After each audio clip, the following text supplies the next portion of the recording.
There seems to be a lot of confusion about Alabama's stand your ground laws. And I'm going to try to explain that. To understand Alabama's stand your ground laws, though, you need to know a little bit about Alabama's basic self-defense laws.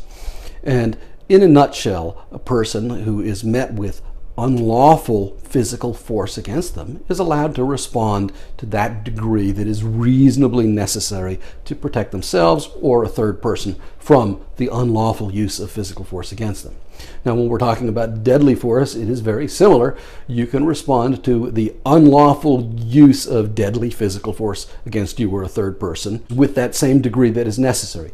But it can only be the degree that is necessary to meet the unlawful force that's used against you. So, in other words, you can't kill an ant with an elephant gun. Now, say there's a crazy guy in the neighborhood, Crazy Bob, and some guy's walking by and he thinks, you know what, I'm going to throw a crab apple at Crazy Bob. And he throws a crab apple at him, and Crazy Bob opens up with a gun, kills the guy dead. Well, is it reasonable? Who decides if it's reasonable? Now, Crazy Bob may think, well, that's perfectly reasonable. But the decision of what is or isn't reasonable is an objective standard. In other words, it's not what you personally think. It is an objective, what the reasonable person would think under the circumstances. And so a decision that might be made in seconds is decided later in the cold light of the law. How is it decided? Stand your ground law gives another opportunity for somebody who is accused of the use of deadly physical force. It gives them a second opportunity, or maybe a first opportunity, depending on how you look at it. It gives them an opportunity to have a judge look at it and not just a jury.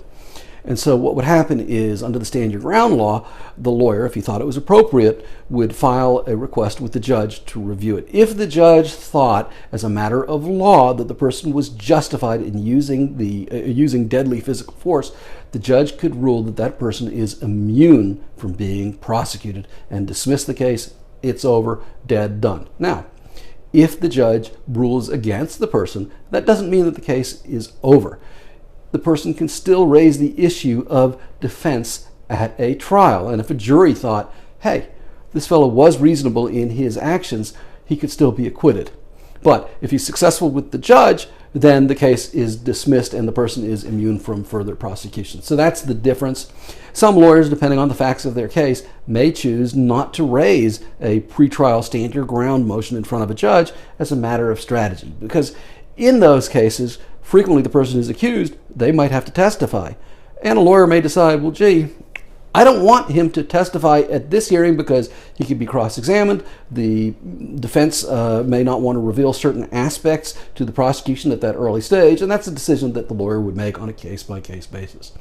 At any rate, I hope you found this video to be helpful and informative. If you like these videos, if you'll hit the thumbs up button, and if you'll subscribe, you'll get them as they come out. Thank you for watching. Again, I hope you've enjoyed the video.